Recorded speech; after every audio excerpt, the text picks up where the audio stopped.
Zaporizhzhia in flames, and the outline of security guarantees for Ukraine. I'll tell you everything important at this moment right now. Greetings, friends. I'm Irina Prokofieva, and this is TSN. Subscribe to our official YouTube channel today, give us a quick like, and please comment on the stories that truly interest you the most. Let's get started now. Zaporizhzhia was under a massive coordinated enemy attack overnight. The city was significantly hit at least 12 times. Tragically, one person was killed, and the total number of injured individuals has now risen to 30. Among them, 14 people sustained moderate injuries. Doctors are currently fighting for the life of one man. Indeed, at present, 10 city residents are in the hospital. There were strikes on apartment buildings, private houses, and energy facilities. 25,000 subscribers in the region were left without electricity, and the central district of Zaporizhzhia is without water. What is the current situation in the regional center? A report from the scene. The first explosion occurred around 2 in the morning. At that time, the occupiers targeted the private sector. As a result of the attack, more than 40 private houses were damaged. In the Shevchenkivsky district of the city, Russian shrapnel hit an apartment building. A fire broke out there. Oh my God. I'm carefully carrying my beloved father's personal belongings out from under the devastating rubble. Please, you all take good care of yourselves too. Absolutely everything is now in countless pieces.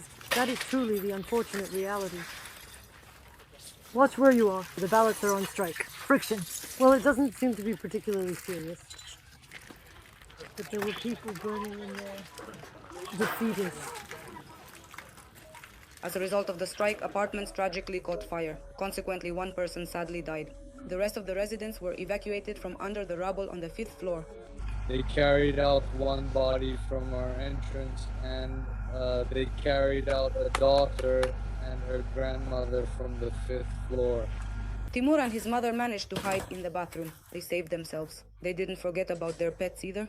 They successfully located one cat within the bathroom and subsequently discovered the second one. I gently placed him in there, and then we quickly put on our slippers and promptly ran out. The apartments are completely burned out.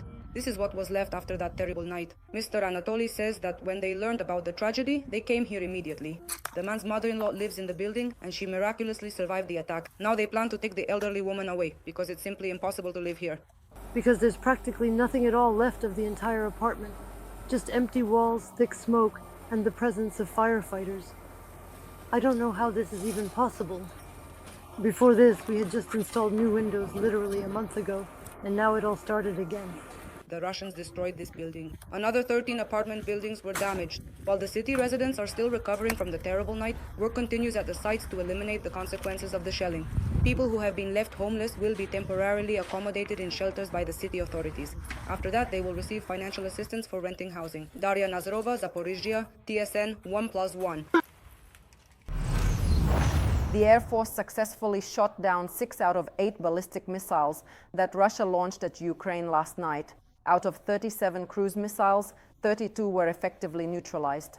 And in addition, the Russians launched 537 drones overnight, both strike and decoy types. They flew along convoluted trajectories to exhaust our air defense systems.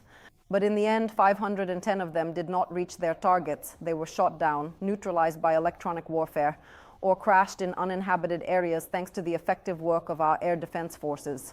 In total, 95% of the drones and 85% of the missiles were neutralized. Shahids, cruise missiles, calibers, just about everything was flying toward Ukraine that night. The regions were under massive enemy shelling. There were explosions in Prikapatia, Khmelnytsky, Cherkasy, Rivne, Lviv, and Volyn regions. A combined attack targeted the Dnipropetrovsk region. All night long, the region was hit by Shahids, cruise missiles, and ballistic missiles. In Dnipro and Pavlohrad, infrastructure facilities were damaged and fires broke out. A private house burned down in the regional center. The owner was not at home. The cat, which was alone in the house, was rescued. 4 more people were injured in the Sinelnikov district. There, a drone struck the market during the day. 1 person was killed and 7 were injured in the Kherson region. Russian troops tragically killed a man in Kherson with their drones and severely wounded another individual. A civilian car near Osokurivka was attacked by a drone. A pregnant woman with blast injuries was hospitalized.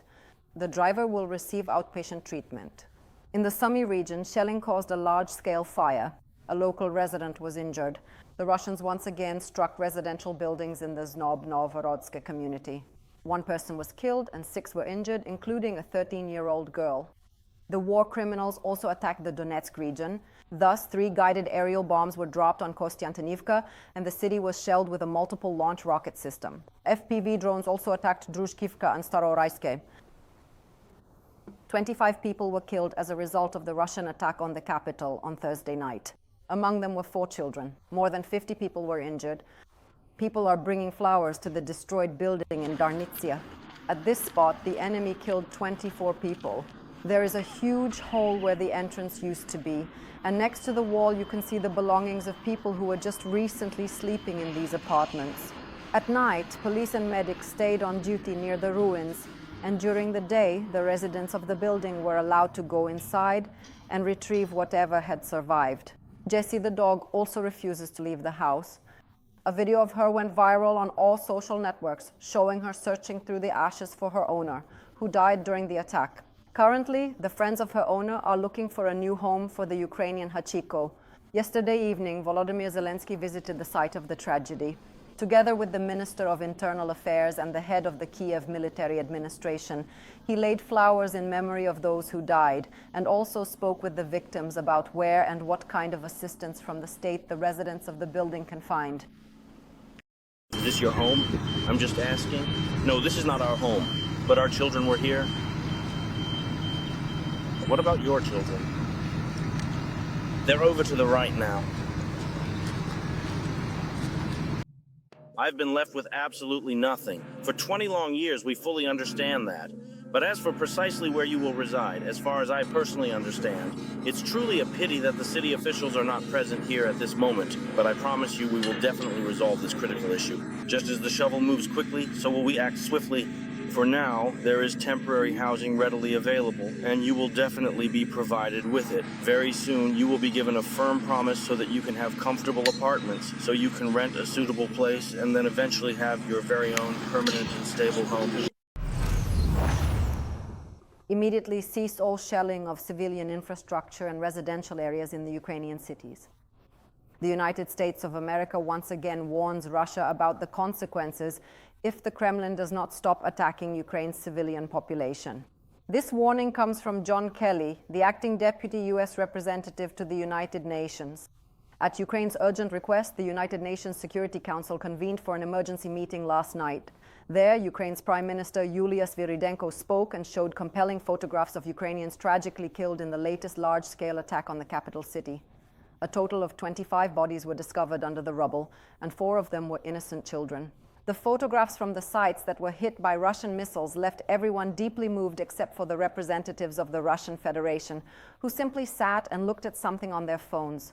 At the same time, the Deputy Permanent Representative of the United States unequivocally warned the Kremlin that such attacks would have, and I quote, far-reaching consequences for the future economic well-being of Russia. The United States has approved the sale of Patriot equipment and Starlink services to Ukraine. The total value of the deal is $330 million. Specifically, this includes spare parts, maintenance, software, and upgrades for the Patriot air defense systems worth about $179 million. And another $150 million will go towards Starlink and the necessary equipment.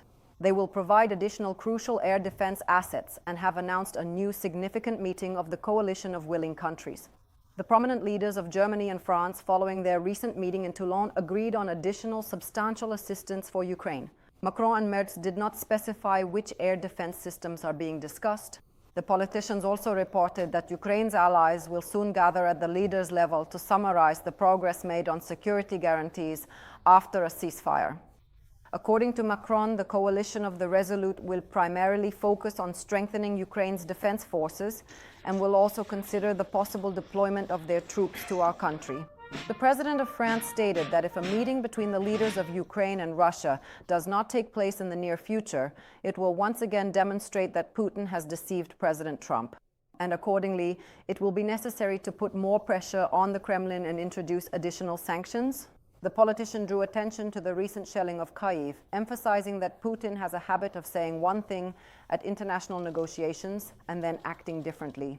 The Chancellor of Germany, a key political figure, turned out to be less optimistic. Friedrich Merz stated that he has no illusions about the prospects for a quick and definitive end to the conflict, and that Russia's war may indeed last for many more months. However, the Allies will certainly not abandon Ukraine. Kyiv absolutely needs strong and comprehensive security guarantees. I envision a broad approach that reliably relies on several crucial pillars. And the most important pillar is that, starting right now, the Ukrainian armed forces must be continuously and significantly strengthened in terms of weaponry, funding, and extensive training. And here, both of us bear responsibility.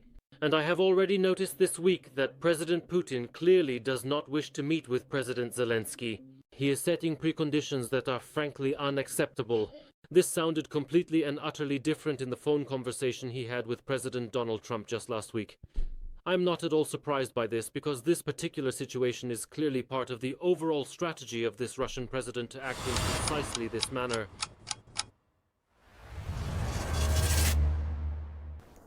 And once again, 2 oil refineries in Russia are burning, so the enemy is running out of fuel.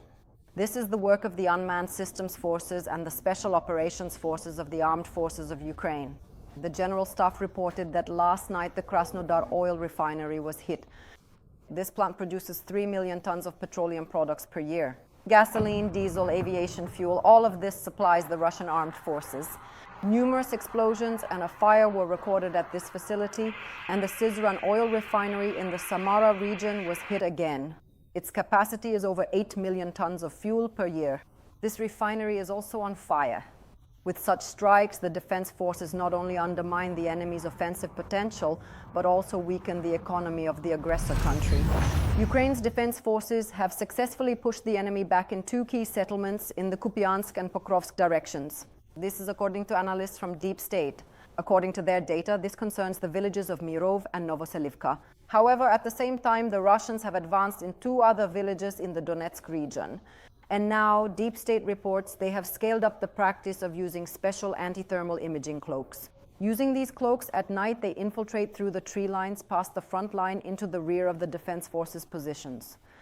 At the same time, analysts add that this is precisely the current objective of the enemy. Not to engage in direct combat on the front line, but to search for the positions of drone operators or mortar crews in the rear, and only then open fire. In total, since the beginning of the day, 104 clashes have been recorded on the front. The Russians are not giving up attempts to advance as much as possible in the Donetsk region, particularly in the Pokrovsk, Novopavlivka, and Lyman sectors. Over the past day, Ukrainian defense forces managed to eliminate 850 occupiers, as well as 6 tanks and 50 enemy artillery systems. Covered in greenery, yet scarred all over by Russian shells. The Telegram channel My Pokrovsk published drone footage showing what the city in Donbass now looks like. A city the armed forces of Ukraine have been fighting for not just this year, and one the occupiers dream of capturing. The footage shows that so far the heavy Russian shelling has not managed to turn Pokrovsk into complete ruins. There are many trees, but at least all the apartment buildings in the video are without windows. Some are missing sections of their walls, some entrances have been completely burned out, and in some places the roofs have been entirely destroyed. The day before, the president of Ukraine stated that it is precisely in the Pokrovsk direction where the Kremlin now maintains its most concentrated grouping, namely 100,000 occupiers. Today we celebrate Aviation Day of Ukraine. This is a professional holiday for military and civilian pilots, engineers, ground personnel, and everyone who has chosen the sky and its defense as their calling. Military pilots defended Ukraine from a massive enemy strike again last night. And when we are in shelters, we are confident that our aviators will do everything possible to save lives. During Russian aggression, not only military pilots, but also civilian pilots have stepped up to defend the Ukrainian sky. So we congratulate everyone who is bringing us closer to victory. Financing of the armed forces of Ukraine, the security bloc, and an action plan in case of new Russian aggression. These are the 3 components of the system of guarantees that President Zelensky envisions for Ukraine. According to the head of state, firstly, our partners must commit to at least not reducing financial assistance for the personnel of the armed forces of Ukraine. As for weaponry, it must be Ukrainian, European, and also American, procured through a European-funded purchasing system. Secondly, Zelensky says that if Ukraine is not being admitted to NATO, our partners must propose an alternative security bloc. And thirdly, the states guaranteeing Ukraine's security must clearly develop an action plan detailing who and how will respond in the event of renewed Russian aggression on land, at sea, and in the air. Moreover, Ukraine will strongly demand that the future security document be legally binding and enforceable under international law. These crucial security guarantees, originating from key European countries, at least the most significant ones, and from the powerful United States of America, were indeed strongly supported and formally endorsed by their respective parliaments and by the United States Congress. Yes, we unequivocally desire genuinely legally binding security guarantees. We emphatically do not want another non-binding Budapest memorandum, nor do we seek a repetition of the ineffective Minsk agreements. Instead, our clear and resolute demand is for a truly serious, comprehensive, and enforceable international document.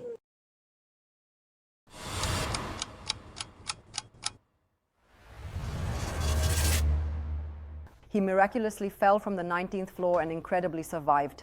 In Kyiv, residents of a towering high-rise building witnessed a man astonishingly fall from an incredible height onto the roof of a parked car, escaping with a closed head injury, significant abdominal trauma, and a severe chest injury. He was hospitalized, and the police are investigating all the circumstances. Preliminarily, it appears to have been a desperate act by the victim, and the car evidently saved his life. However, it still remains quite unclear precisely how the man could have tragically fallen from the apartment building and subsequently landed on a parked vehicle that was quite a significant distance away from the main structure of the building. What do you think happened here? Share your thoughts in the comments under this broadcast on YouTube. Of course, give us a like and subscribe to the channel.